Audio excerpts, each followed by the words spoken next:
प्रार्थना के रूप में गाना गाएंगे। ऐ मेरे मन क्यों है उदास, यीशु पे रख तू भरोसा।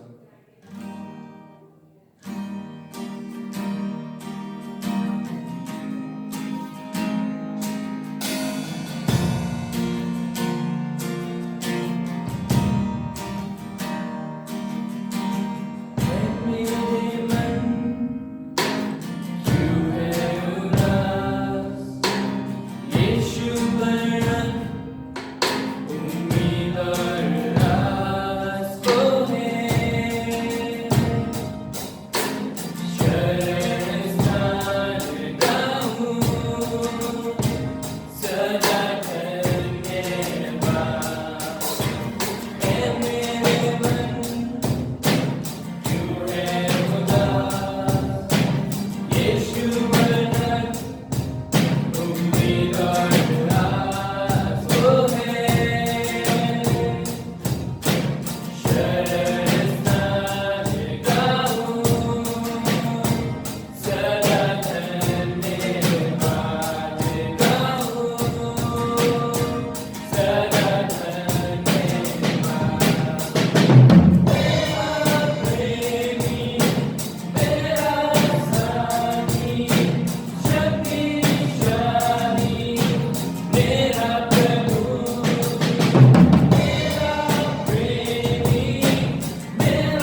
सभी को मेरा सलाम। परमेश्वर का धन्यवाद हो, एक बार फिर से उसने हमें ये खूबसूरत मौका दिया कि हम जो इस संसार में पाए जाते हैं, ख़ास तौर से हिंदुस्तान में, हमें ये अवसर मिला कि हमने अपने उस इंडिपेंडेंस डे को, स्वतंत्रता दिवस को ऑब्जर्व किया। और हम धन्यवाद देते हैं परमेश्वर का कि एक आज़ाद देश में, एक स्वतंत्र देश में हम पैदा हुए और बहुत सी आज़ादी इस देश ने हमें दी, हमारे संविधान ने दी कि हम अपने धर्म को मानने के लिए, अपने विश्वास में आगे बढ़ने के लिए स्वतंत्र हैं, अपनी अभिव्यक्ति के लिए स्वतंत्र हैं, आराधना करने के लिए स्वतंत्र हैं। और ये सब परमेश्वर का अनुग्रह है, क्योंकि बहुत सी ऐसी जगहें हैं जहाँ पर लोग इतने निर्बाध रूप से, यानी कि स्वतंत्र रूप से, बिना किसी अवरोध के आराधना करने पाए। लेकिन हमें ये प्रिविलेज है, वी आर प्रिविलेज्ड पीपल, कि हम अपने तरीके से अपने विश्वास को व्यक्त कर सकते हैं और अपने धर्म का पालन कर सकते हैं। सो प्रभु का धन्यवाद हो। और जैसा कि सुबह जब हम प्रार्थना के लिए मिले थे, एक प्रार्थना हमारे बीच में भाई रवि सिंह ने की, मुन्ना भैया ने की, और उसमें एक जो वाक्य उन्होंने कहा वो बहुत महत्वपूर्ण था। और वो कुछ इस तरह से था कि हम तेरा धन्यवाद देते हैं इस आज़ादी के लिए, और इससे बढ़कर उस आज़ादी के लिए जो तूने हमें पाप से मुक्त किया। हमें पहले से तूने एक स्वतंत्रता प्रदान की है, जो तूने अपने प्राणों को देकर हमारे लिए ये स्वतंत्रता दी कि हम पाप मुक्त जीवन इस संसार में जी सकें। और जितने प्रभु यीशु मसीह के पास आते हैं वो एक पाप मुक्त जीवन जी सकते हैं स्वतंत्रता के साथ। और इसीलिए प्रभु यीशु मसीह ने कहा, सत्य को जानो, सत्य तुम्हें स्वतंत्र करेगा। हम परमेश्वर का धन्यवाद दें अपने देश के लिए, संविधान के लिए, उन तमाम लोगों के लिए जो संविधान के निर्माता रहे, और उन लोगों के लिए ख़ास तौर से जिन्होंने इस देश को आज़ाद करने में एक अहम भूमिका निभाई, चाहे वो हमारे राजनेता हों या फिर वो स्वतंत्रता संग्राम सेनानी रहे हों जिन्होंने अपने प्राणों की आहुति दी। हम परमेश्वर का धन्यवाद देते हैं और उसका धन्यवाद दें कि हम इस स्वतंत्रता दिवस को सेलिब्रेट करने पाए। आइए प्रार्थना करें और आज की आराधना के लिए और उन तमाम लोगों के लिए जो इस कोविड-19 में विशेष ड्यूटीज़ में हॉस्पिटल में है या अन्य स्थानों पर अपने ड्यूटीज़ को दे रहे हैं। आइए हम उन सब के लिए प्रार्थना करें और इस स्वतंत्रता के लिए परमेश्वर का धन्यवाद दें। दुआ मांगे। धन्यवाद के साथ पिता परमेश्वर, हम तेरा गुणानुवाद करते हैं, तेरी प्रशंसा करते हैं। और पिता परमेश्वर, एक बार फिर से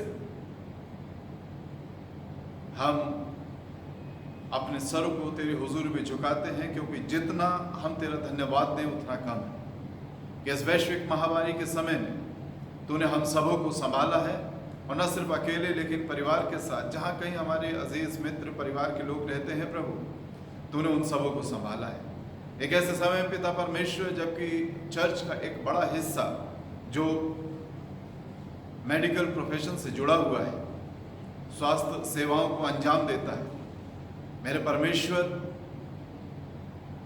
अगर हम इसे इस तरह से देखें कि चर्च इस समय बिल्कुल फ्रंट लाइन में होकर इस कोविड-19 के साथ अपने लोगों को बचाने के लिए, उनकी सेवा करने के लिए खड़ा हुआ है, तत्पर है, तो ये गलत ना होगा। और इसलिए पिता परमेश्वर, हम उन तमाम लोगों के लिए धन्यवाद देते हैं जो अपने इस ड्यूटीज पर तो हैं, पर ड्यूटी से बढ़कर पिता परमेश्वर एक बड़ी सेवा है, एक मानव सेवा है, जो हमारे परिवार के लोग, हमारी बहनें, हमारे अजीज मित्र इस समय इस कोविड-19 में ड्यूटी को दे रहे हैं। प्रभु, हम तुझसे उनके लिए दुगनी सुरक्षा चाहते हैं। वे जिन्होंने ड्यूटीज़ की और अपने घरों को आए, उनके लिए धन्यवाद। और जो लोग इस समय ड्यूटी पर हैं या आने वाले समय में जाएंगे, पिता परमेश्वर उन्हें तेरे सामर्थ्य हाथों में सौंपते हैं। और पिता परमेश्वर, उनसे हम ये कहना चाहते हैं कि क्यों इतना साहस उनके पास आ जाता है कि वो उन लोगों के पास जाएं जबकि उनके अजीज, उनके अपने परिवार के लोग उनके साथ नहीं हैं।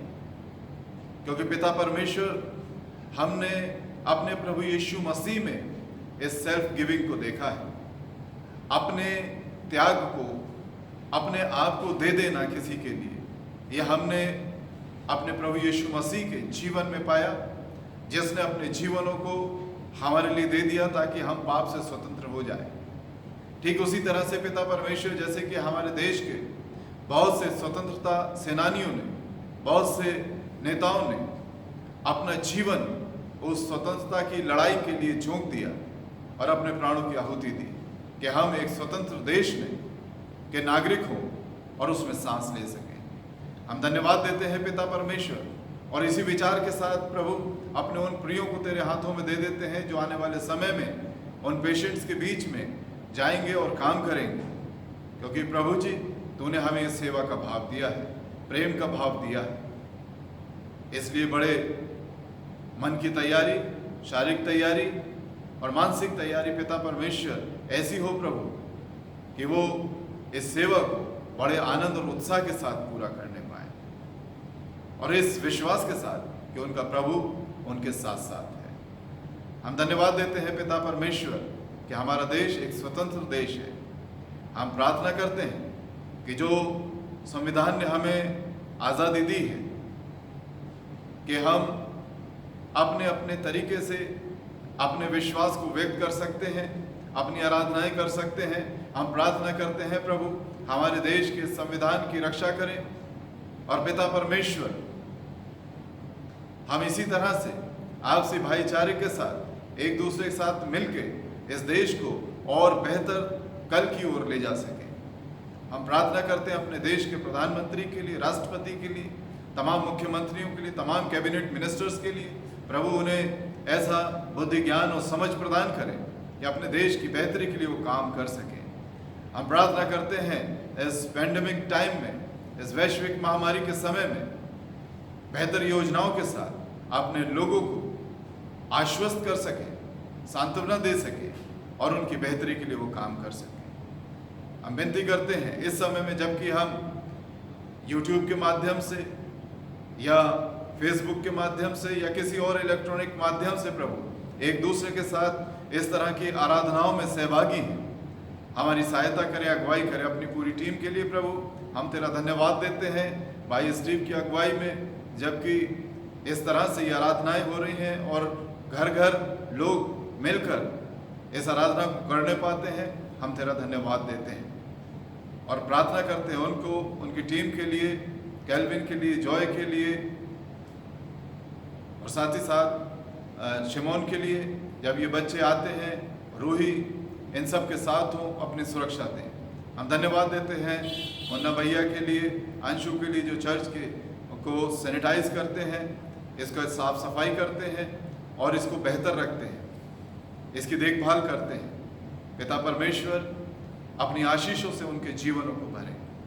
हम प्रार्थना करते हैं बाबा आसमानी, अपने जो हमने जूम फेलोशिप सत्संग फेलोशिप को शुरू किया है वेंसडे रात 9 बजे, प्रभु जी हम उसमें सहभागी और तमाम लोगों के अलग अलग लोगों के माध्यम से तेरे वचन को सुनने पाएं, एक दूसरे को देखने पाएं और उसमें सम्मिलित हों और तेरे पवित्र नाम का गुणानुवाद करें। इस आराधना को तेरे सामर्थ्य हाथों में सौंपते हैं, हमारी अगुवाई करें। प्रभु यीशु के पवित्र नाम को मांगते हैं, आमीन। परमेश्वर का धन्यवाद, एक बार फिर से उसने हमें ये अवसर दिया है कि हम एक दूसरे के साथ संगति करें। और आप सब अपने स्थानों पर, अपने घरों पर जो इस समय मेरे साथ इस आराधना में सम्मिलित हैं, प्रभु आप सभी को आशीषित करें।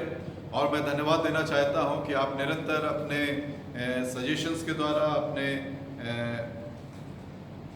लाइक्स के द्वारा इस आराधना को और बेहतर बनाने के लिए हमें प्रेरित कर रहे हैं। सो प्रभु का धन्यवाद हो कि उसने हमें एक और अवसर दिया कि हम अपने स्वतंत्रता दिवस को सेलिब्रेट कर सके।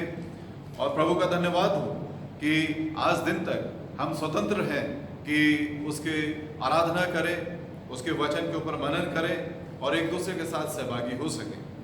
और प्रार्थना करते रहें कि जल्द से जल्द ये पैंडेमिक की जो समस्या है हमारे विश्व से ये जाती रहे और हम आने वाले समय में जैसे आमतौर से आराधनाएं करते थे, एक दूसरे के साथ संगति करते थे, उस संगति में हम आगे बढ़ सकें। आज के मनन के लिए मेरे साथ निकाल लीजिए मीका की किताब, उसका 6वां अध्याय और 9 पद से आगे। मीका की किताब 6वां अध्याय 9 से 16। यहाँ कुछ इस तरह से लिखा है, यहोवा इस नगर को पुकार रहा है और संपूर्ण ज्ञान तेरे नाम का भय मानना है। राजदंड की और जो उसे देने वाला है उसकी बात सुनो। क्या अब तक दुष्ट के घर में दुष्टता से पाया हुआ धन और छोटा ऐपा घृणित नहीं है? क्या मैं कपट का तराजू और घट बढ़ के बटखरों की थैली लेकर पवित्र ठहर सकता हूँ? यहाँ के धनवान लोग उपद्रव का काम देखा करते हैं और यहाँ के सब रहने वाले झूठ बोलते हैं और उनके मुंह से छल की बातें निकलती हैं। इस कारण मैं तुझे मारते मारते बहुत ही घायल करता हूँ। इस कारण मैं तुझे मारते मारते बहुत ही घायल करता हूँ और तेरे पापों के कारण तुझको उजाड़ डालता हूँ। तू खाएगा परंतु तृप्त न होगा, तेरा पेट जलता ही रहेगा। तू अपनी संपत्ति लेकर चलेगा परंतु ना बच सकेगा, और जो कुछ तू बचा भी ले उसको मैं तलवार चलाकर लुटवा दूंगा। तू बोएगा परंतु लवेगा नहीं, तू जैतून का तेल निकालेगा परंतु लगाने ना पाएगा, और दाख रौंदेगा परंतु दाख मधु पीने ना पाएगा, क्योंकि वे एब्रोमी की विधियों पर और आहत के घराने के सब कामों पर चलते हैं और तुम उनकी युक्तियों के अनुसार चलते हो। इसलिए मैं तुझे उजाड़ दूंगा और इस नगर के रहने वालों पर ताली बजवाऊंगा और तुम मेरी प्रजा की नामधराई सहोगे। परमेश्वर अपने वचन के पढ़े और सुने जाने पर आशीष दे, आमीन। सो यहाँ पर मीका के पास एक बड़ा वचन परमेश्वर का पहुंचता है, एक संदेश उसके पास आता है और 9वां पद इस तरह से कहता है, यहोवा इस नगर को पुकार रहा है। The voice of the Lord cries to the city. The voice of the Lord cries to the city. एक नगर के लिए संदेश है। और मीका के पास जब ये संदेश आया है तो मीका को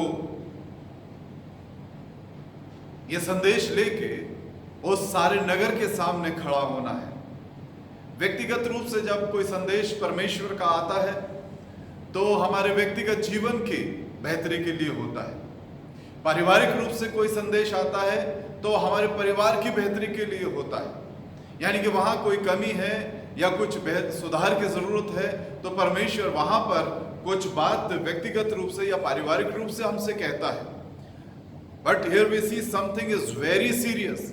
कुछ ऐसा है जो बड़ा गंभीर है, ऐसा गंभीर है जो कि सारे नगर तक इस बात को पहुंचाना जरूरी हो गया है। और जब मैं इस चीज को देख रहा था तो मुझे उसकी सीरियसनेस समझ में आती है, जो कि हम योना नबी की किताब और उसके पहले अध्याय के दूसरे ही पद में पाते हैं, जहां योना नबी के पास ये संदेश परमेश्वर का आता है और जो वहां की समस्या गंभीर हो चुकी थी, भयावह हो चुकी थी। ऐसे में परमेश्वर योना नबी के पास एक संदेश भेजता है। ये मैसेज कुछ इस प्रकार से है, योना 1 और 2, उठकर उस बड़े नगर नीनवे को जा और उसके विरुद्ध प्रचार कर, क्योंकि उसकी बुराई मेरी दृष्टि में बढ़ गई है।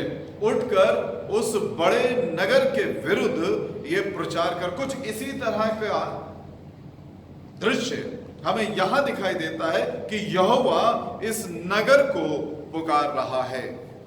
जिस तरह से योना उस नीनवे नगर में एक बर्बादी का संदेश लेकर गया था, एक विपत्ति का संदेश लेकर गया था, एक दंड जो उनके ऊपर आना था, एक ऐसा भयावह दंड था जिसमें शायद किसी का बच पाना नामुमकिन था।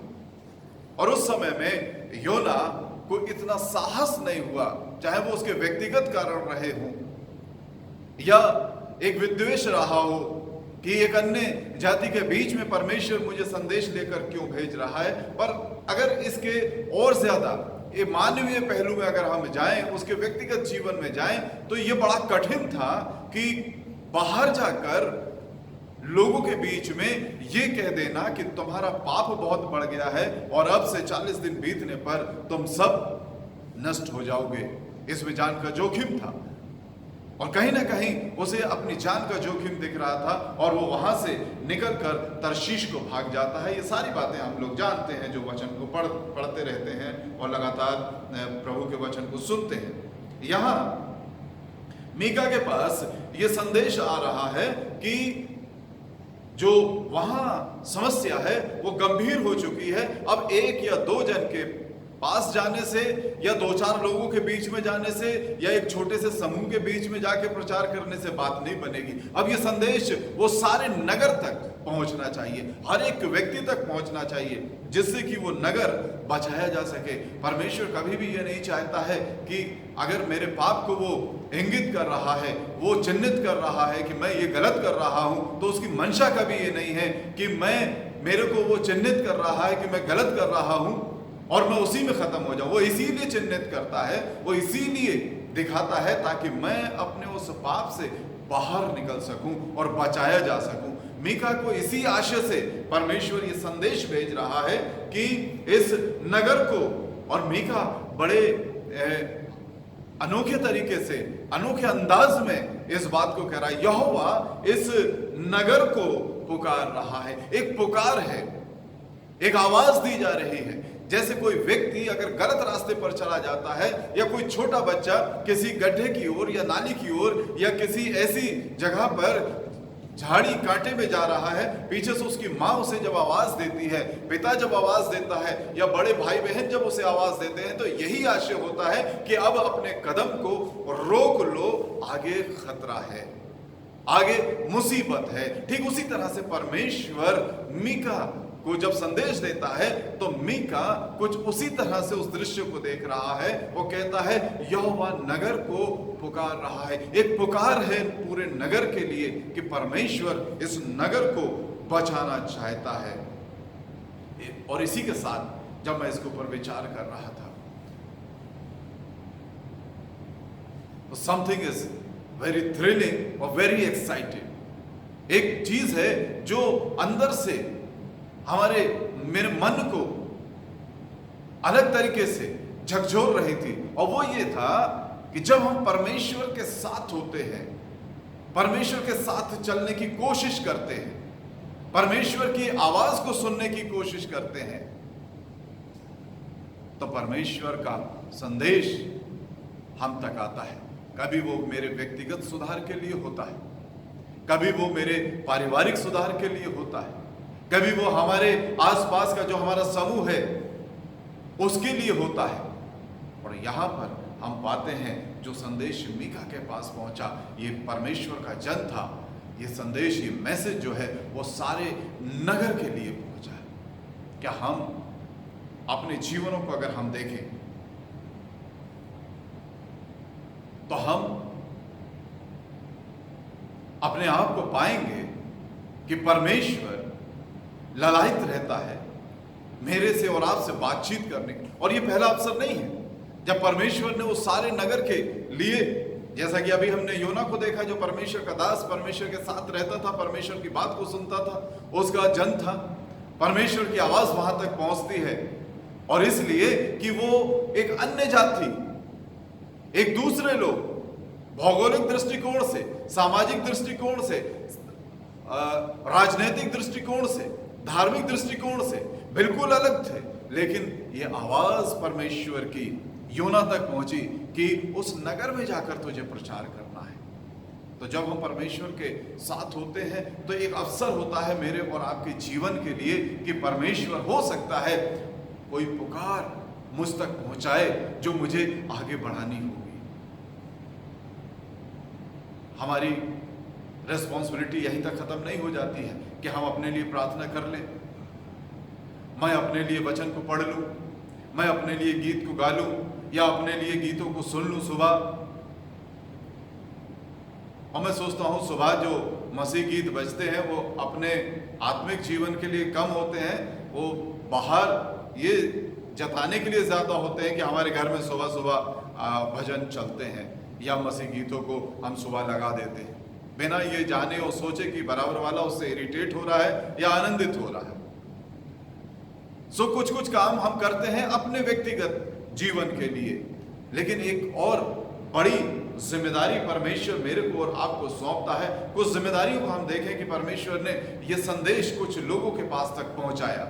एक व्यक्ति था जो निरंतर भाग रहा था, व्यक्तिगत लालसा उसके जीवन में थी तो कि वो कुछ करे, लेकिन वो कुछ इस तरह से अपने कदम आगे बढ़ाता है कि अच्छा करने की जगह कुछ ऐसा हो जाता है कि अपने लोगों से बहुत दूर देश उसको जाना पड़ता है। और उसे हम जानते हैं मूसा के रूप में, एक ऐसे व्यक्ति के रूप में जो एक तरह से देश निकाला जिसका हो गया था।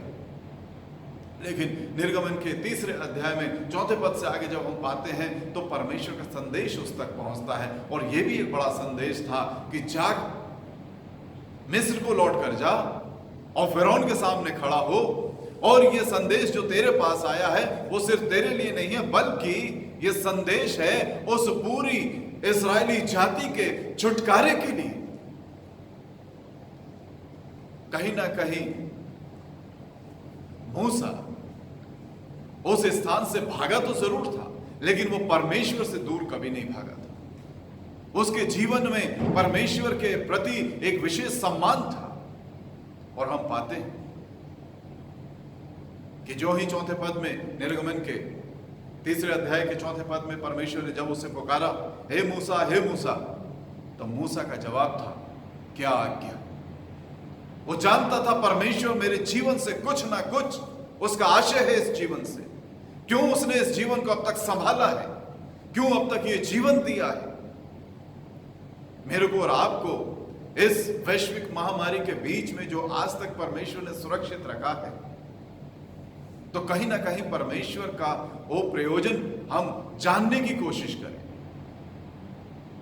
कि क्यों मैं और आप, जब बेतरह से लोग परेशान हैं, मैं और आप आज भी बड़े आनंद के साथ, बड़ी सुरक्षा के साथ अपने परिवारों के बीच में, अपने लोगों के बीच में पाए जाते हैं, आनंदित हैं।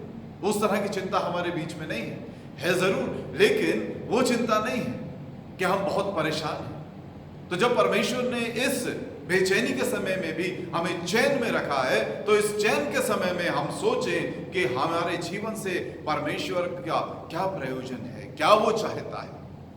मूसा चैन में नहीं था, दूर देश में था, बड़े बेचैनी में उसका समय कट रहा। वो निरंतर स्मरण करता था अपने लोगों को कि मैं क्या कर सकता।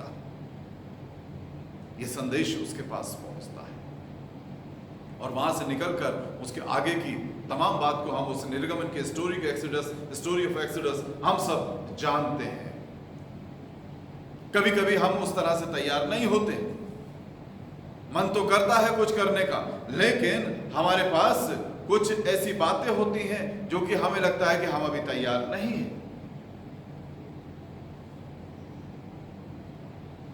एक और व्यक्ति है भविष्यवक्ताओं में बड़ा सम्मानीय, यशाया भविष्यवक्ता। यहां पर भी हम पाते हैं कि एक संदेश है परमेश्वर का अपने लोगों के लिए, लेकिन यशाया अपने आप को तैयार नहीं पाता है और वो ये सोचता है कि मैं कैसे परमेश्वर के संदेश लोगों तक पहुंचाऊंगा, क्योंकि वो कहता है 5वें पद में, हाय हाय मैं नष्ट हुआ क्योंकि मैं अशुद्ध होंठ वाला मनुष्य हूं और अशुद्ध होंठ वाले मनुष्यों के बीच में रहता हूं। हमारी जो भी कमियां हैं, हमारी जो भी घटियां हैं, हमारे जीवन में जो भी त्रुटियां हैं, परमेश्वर जानता है और ये जानता है कि उन कमियों को किस तरह से दूर किया जा सकता है।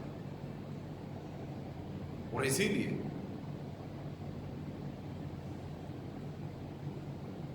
पौलुस कहता है,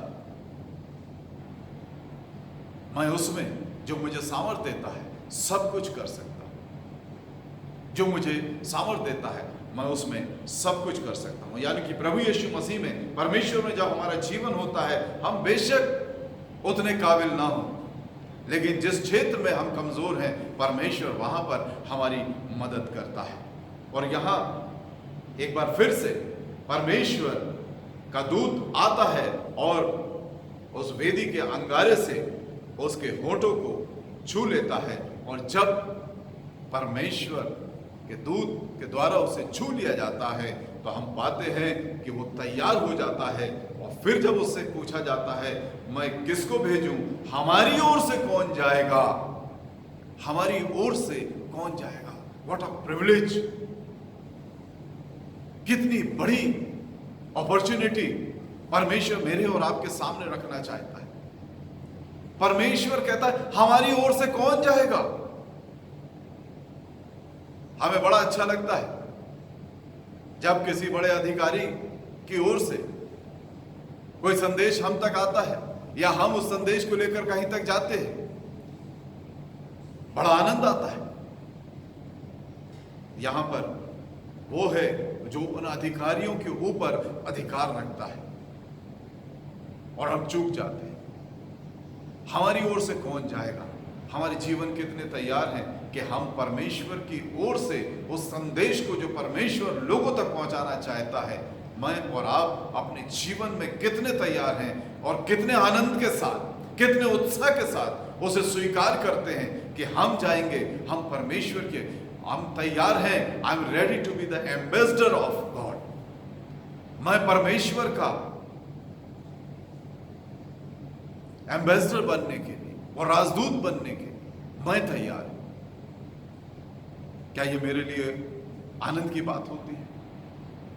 यह एक मजबूरी है कि किसी तरह से हमें अपने काम को पूरा करना है। वचन मीका के पास जब इस संदेश को लेकर आता है परमेश्वर, तो कहता है इस नगर के लिए यहोवा पुकार रहा है।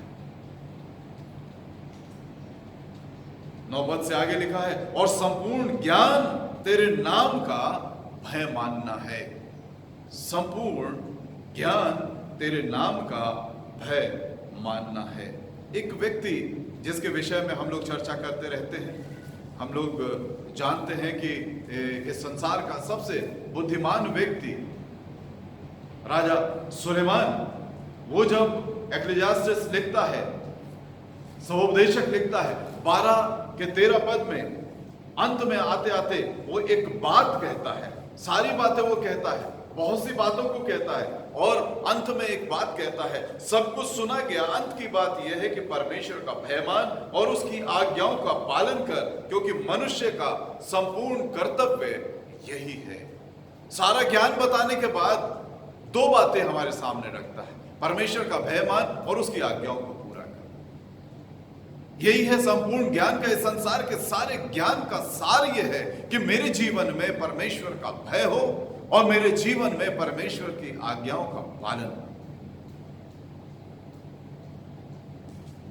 और इसलिए जब परमेश्वर नगर को पुकार रहा है तो यहां पर यह बात लिखी है कि संपूर्ण ज्ञान तेरे नाम का भय मानना है। क्यों लिखा है यहां पर? जब मैं इसके तारतम्य को जोड़ने की कोशिश कर रहा था तो कहीं पर भी ये जोड़ नहीं आ रहा है। इसमें अचानक से ये ज्ञान की बात या इस तरह से लिख देना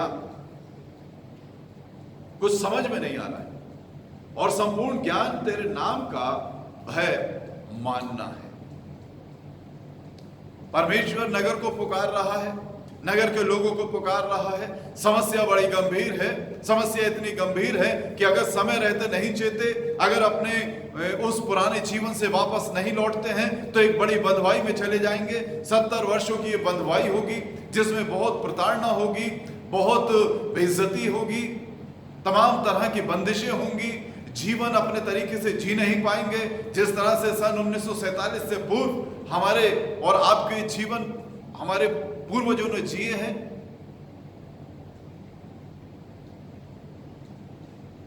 अगर वो बहुत अच्छा होता तो क्यों इतने लोग अपने प्राणों की आहुति देते? क्यों इतने लोग लड़ते? क्यों इतने लोग सालों साल उस जेल और कैद खाने में रहते, उस काले पानी की सजा को भोगते? अगर वो जीवन अच्छा होता। क्योंकि बंधुआई का और दासत्व का जीवन एक दोयम दर्जे का जीवन होता है, जिंदगी होती है जिसमें हमारे बोलने का हक नहीं होता है। हम अपने हक के लिए आवाज को बुलंद नहीं कर सकते। कानून हमारे हाथ में नहीं होता है। हम अपने तरीके से कानून को बना और बदल नहीं सकते। और इसलिए जरूरत थी उस स्वतंत्रता की।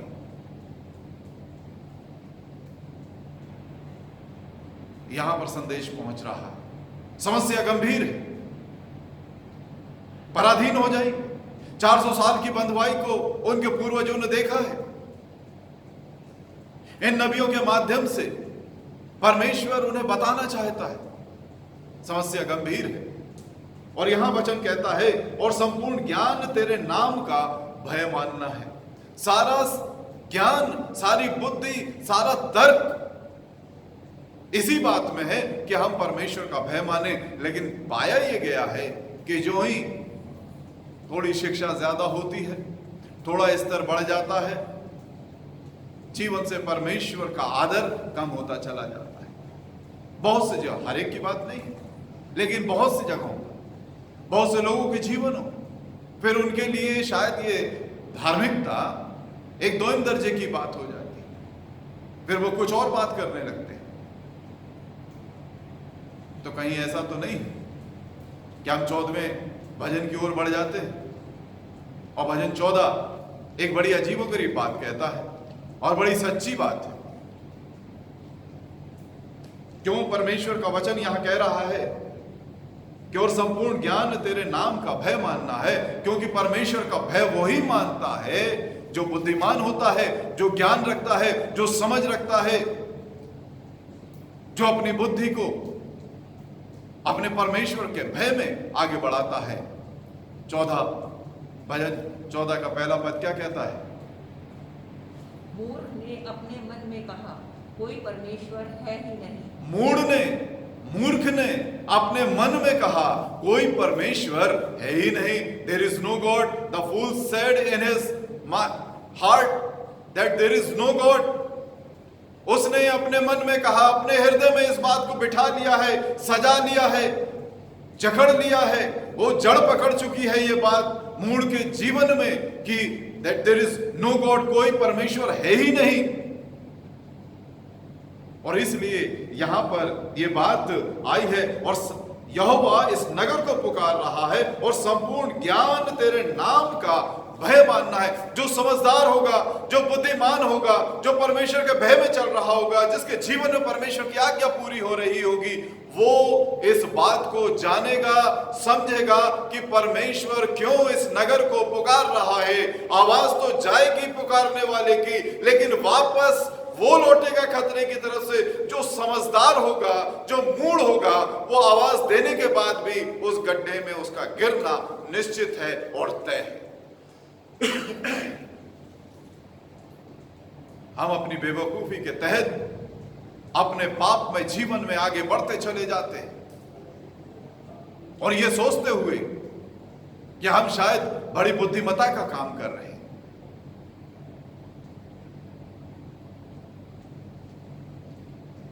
हम बहुत सी अथॉरिटीज को अपने ऊपर रखते हैं, बहुत से लोगों का हुक्म हमारे जीवनों पर चलता है। 9वें पद में आखिरी हिस्सा जो कहता राजदंड की और जो उसे देने वाला है उसकी बात सुनो। तुमने बहुत सी बातें सुनी, बहुत से लोगों के अधिकार अपने जीवन में, उनके अधिकारों को अपने जीवन में पालन किया है, उनके कानून का पालन किया है, लेकिन जो उन्हें यह अधिकार देता है, the ultimate authority, and that is God, जो सर्वमान्य ताकत है, जो अंतिम ताकत है, जो सामर्थ है, सबसे बड़ी सामर्थ है, अल्टीमेट पावर जिसे हम कहते हैं, कि उससे बड़ी कोई पावर है ही नहीं। हम अक्सर बहुत सी चीजों का पालन करते हैं, बहुत से नियमों का पालन करते हैं, सड़क पे चलते हैं वहां पालन करते हैं। अब बहुत सी जगहों पर हमारे यहाँ पर भी वो लाइट्स हो गई है, रेड लाइट्स और ग्रीन लाइट, और फिर हम उससे थोड़ा कम डरते थे, अब वो कैमरे लग गए हैं, अब थोड़ा डर ज्यादा हो गया है। अब जैसे ही रेड लाइट होती है तो रुक जाते हैं क्योंकि तस्वीर आ जाएगी। पालन कर रहे हैं एक डर के तहत। हम भीड़ में जाने से इस समय डर रहे हैं कोविड-19 के तहत, ये बीमारी हमें ना लग जाए। अच्छी बात है, मैं गलत नहीं कह रहा हूं, मैं ये नहीं कह रहा हूं कि उससे ना डरिए, रेड लाइट पे ना रुके, या मास्क का उपयोग ना करें, या अपने आप को सैनिटाइज ना करें, अपने आप को साफ ना रखें। हमें पालन करना है।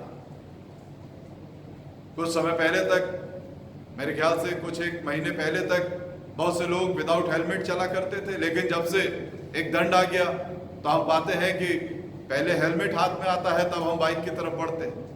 क्यों? क्योंकि वहां एक दंड है, या तो भुगतान करना होगा या जेल जाना होगा। उसका पालन हम कर रहे हैं, बहुत सी अथॉरिटीज का हम पालन कर रहे हैं, बहुत से कानूनों का हम पालन कर रहे हैं, लेकिन जब परमेश्वर की आज्ञा का पालन आता है तो हम शायद उस अल्टीमेट रियलिटी को, अल्टीमेट पावर को उतना महत्व नहीं देते हैं। और इसलिए वो ये कहता है कि राजदंड की और उस जो उसे देने वाला है उसकी बात सुनो। और अगर हम नहीं सुनते हैं अपने परमेश्वर की बात, उसके वचन को अगर मेरे और आपके जीवन में अहमियत नहीं मिलती है, हम इसे पढ़ते हैं और समझकर भी उसे नासमझी के साथ अपने जीवन में नहीं अपनाते हैं, तो मेरे और आपके लिए एक भयावह बात हो सकती है। और इसलिए वो कहता है कि जो उसे देने वाला है उसकी बात सुनो। 10वें पद में हम आते हैं और लिखा है, क्या दुष्ट के घर में दुष्टता से पाया हुआ धन और छोटा ऐपा घृणित नहीं है? क्या मैं कपट के तराजू से और घटपट के बटखरों की थैली को लेकर पवित्र ठहर सकता हूं? जीवन दुष्टता से भरा हुआ है, सारे पैमाने गलत हैं, सारे तौर तरीके गलत हैं। जीवन में वो सच्चाई, वो पवित्रता, वो ईमानदारी पाई नहीं जाती है। और उससे भी घृणित बात ये है कि उसी कमाई को लेकर, जो पाप की कमाई है, जो गलत तरीके से कमाया गया है, उसे लेकर वे परमेश्वर के भवन तक आते हैं, वो भेंट को चढ़ाते हैं और परमेश्वर को ये कहना पड़ता है यहाँ पर, क्या घट बढ़ के बटखरों की थैली को लेकर पवित्र ठहर सकता हूं? ना तो मैं पवित्र ठहर सकता हूं अपने उस अधर्म की कमाई के साथ, और ना परमेश्वर उस तरह की कमाई को पसंद करता है। और इसलिए मेरे को और आपको ध्यान देना होगा कि जब हम अपने जीवन में इस संसार में रहते हैं तो हम किस तरह से धन अर्जित कर रहे हैं, किस तरह से हमारी कमाई हमारे घरों में पहुंच रही है। परमेश्वर उस तरह के पैसे से आनंदित नहीं होता है। लिखा है कि यहाँ के धनवान लोग उपद्रव का काम देखा करते हैं, यहाँ के सब रहने वाले झूठ बोलते हैं और उनके मुंह से छल की बातें निकलती हैं। यहाँ के धनवान उपद्रव का काम देखा करते हैं, यानी कि धनवानों की देखरेख में, उन बड़े लोगों की देखरेख में उपद्रव का काम होता है।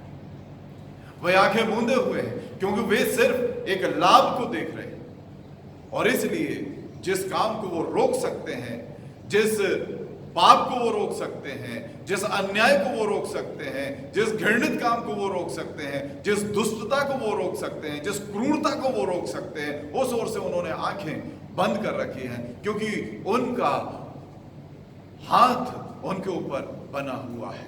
एक तरह से उन्होंने उनको अपने संरक्षण में ले रखा है कि हमारे संरक्षण तुम्हारे साथ है, तुम जो चाहे वो करो, तुम जो चाहे वो करो, किसी भी तरह से। और इसलिए उनके अधीनस्थ जो लोग हैं, उनके नीचे जो लोग हैं, वो अपने अपने तरीके से जीवन को जी रहे हैं। वो अपने अपने तरीके से लोगों के ऊपर क्रूरता का व्यवहार करते हैं, दुष्टता का व्यवहार करते हैं। लेकिन ये जो धनवान लोग हैं, जो कुछ कर सकते हैं, ये उस मॉनेटरी गेन के आगे चुप रहते हैं। और इसलिए परमेश्वर कहता है इस नगर की दशा दयनीय हो चुकी है, इसलिए इस नगर को यहोवा पुकार रहा है। मीका के माध्यम से परमेश्वर इस नगर को आवाज दे रहा है।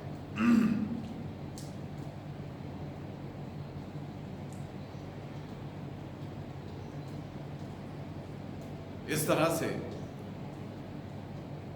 यहां पर धन अर्जित किया जा रहा है, लोगों को लूटा जाता है, गरीब और गरीब होता चला जा रहा है, लोगों के बीच में असमानता बढ़ती चली जा रही है, अन्याय वहां पर स्थापित हो चुका है।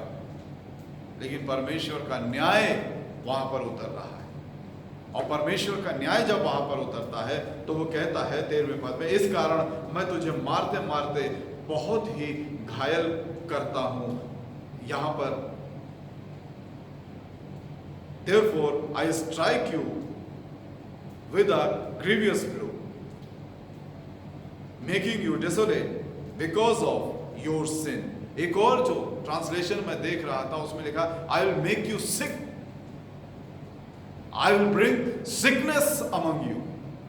जब हम पाप और अन्याय करते हैं तो ये बड़ी अजीब सी बात है कि महारोग हमारे बीच में आ जाते हैं। ऐसे रोग जिनकी चर्चा हमने नहीं सुनी, ऐसे रोग, ऐसी विपत्तियां हमारे बीच में आ जाती हैं जो जिसकी पहले से कोई कल्पना नहीं करता है। आज इस समय में जब हम इस मीका की किताब को पढ़ रहे हैं, देख रहे हैं, तो जब परमेश्वर कहता है I will make you sick, क्या इस संसार की हालत कुछ इसी तरह की नहीं हो गई है जो मीका के समय में यहां पर परमेश्वर इस नगर को पुकार रहा है और कह रहा है? इस सारे संसार से भी परमेश्वर आज इस बात को कहना चाहता है, क्योंकि तुम्हारे अन्याय, तुम्हारी क्रूरता, तुम्हारी दुष्टता की वजह से आज तुम्हारे बीच में ये महारोग आया हुआ है।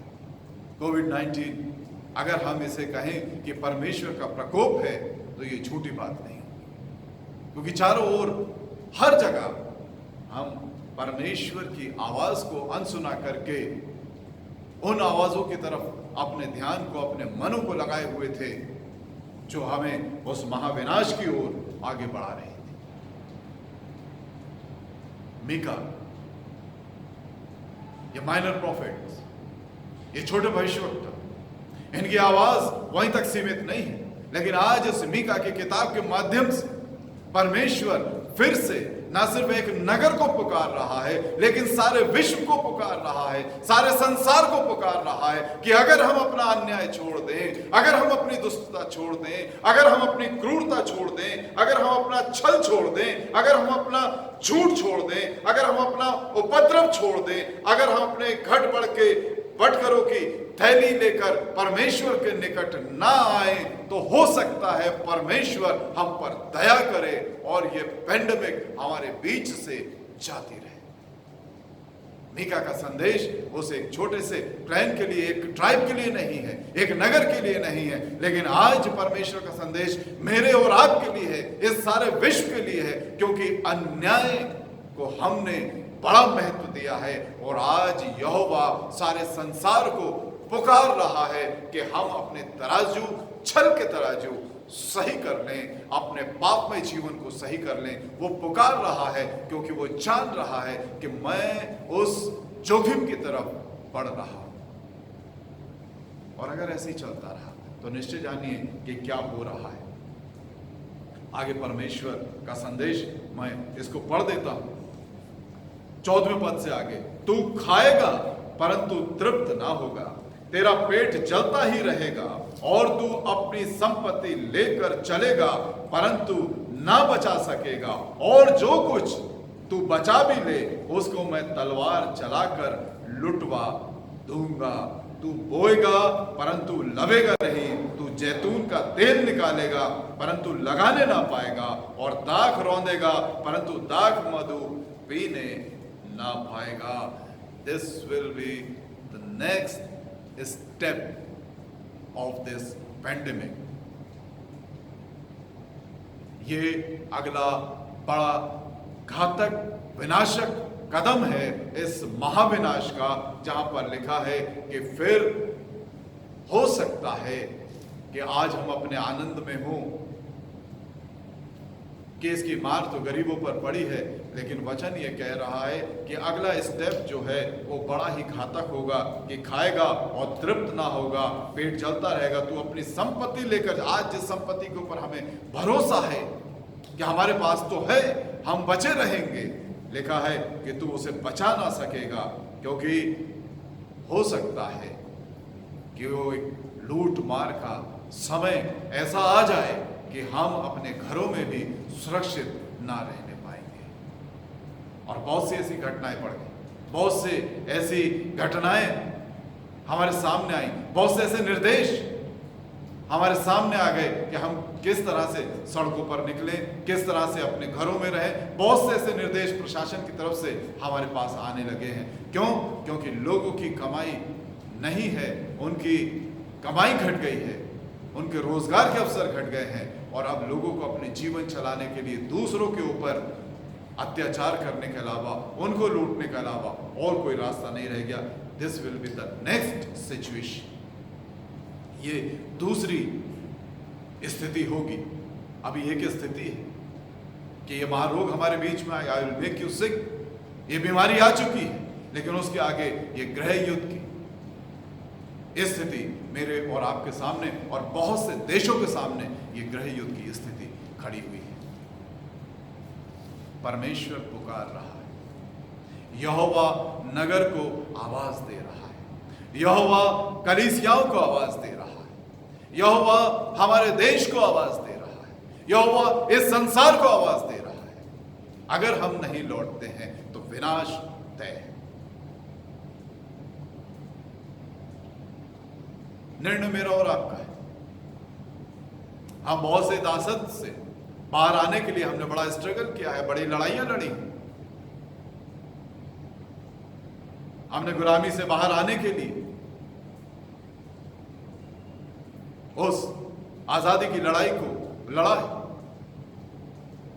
एक और लड़ाई आज मानव जाति को लड़नी है, अपने पाप से बाहर आने के लिए, और प्रभु यीशु मसीह के नाम में, पवित्र आत्मा की अगुवाई में हम इस लड़ाई को जीत सकते हैं, जिससे कि ये जो वैश्विक महामारी है वो मेरे और आपके बीच से जाने पाए और जीवन सहज हो जाए। क्योंकि परमेश्वर पुकार रहा है, परमेश्वर इसीलिए पुकारता है ताकि मैं उस महाविनाश के गड्ढे में गिरने से बच सकूं। प्रभु हमें आशीषित करें। आइए प्रार्थना करें। सर्वशक्तिमान जीवित परमेश्वर, धन्यवाद के साथ तेरे पवित्र चरणों में है प्रभु। धन्यवाद हो पिता परमेश्वर उस पुकार की, धन्यवाद हो पिता परमेश्वर उस चिंता की जो एक माता पिता के समान हो, उससे भी बढ़कर पिता परमेश्वर, क्योंकि तेरा हृदय माँ बाप से भी बड़ा है। तेरी चिंता हमारे सांसारिक माता पिता से भी बड़ी है, क्योंकि वे तो हमारे शरीर की चिंता करते हैं, वे तो हमारे आज की चिंता करते हैं, वे तो कुछ सालों की चिंता करते हैं, लेकिन तू हमारे आत्मिक जीवन की, अनंत जीवन की चिंता करते हुए हमें आगाह करता, हमें पुकारता, हमें बुलाता है कि हम लौट आए और बचाए जा सके। आज मीका की ये पुकार एक छोटे से नगर के लिए नहीं, लेकिन इस सारे संसार के लिए है। ये संदेश आज सारे संसार के लिए है कि हम लौटे, उस बुद्धि को रखें, उस ज्ञान को रखें जो तेरी आवाज को सुनता है। हम मूढ़ के समान ना हो, उस मूर्ख के समान ना हो जो ये कहता है अपने हृदय में ये कोई परमेश्वर नहीं। मेरे परमेश्वर, हम तेरी आवाज को सुने और तेरी ओर लौटे और उस अनंत जीवन को प्राप्त करें, उस रोग मुक्त जीवन को प्राप्त करें जिसके लिए तूने घोड़े खाए और अपनी जान को दे दिया कि मैं बचाया जा सकूं। प्रभु तेरा धन्यवाद इस वचन के।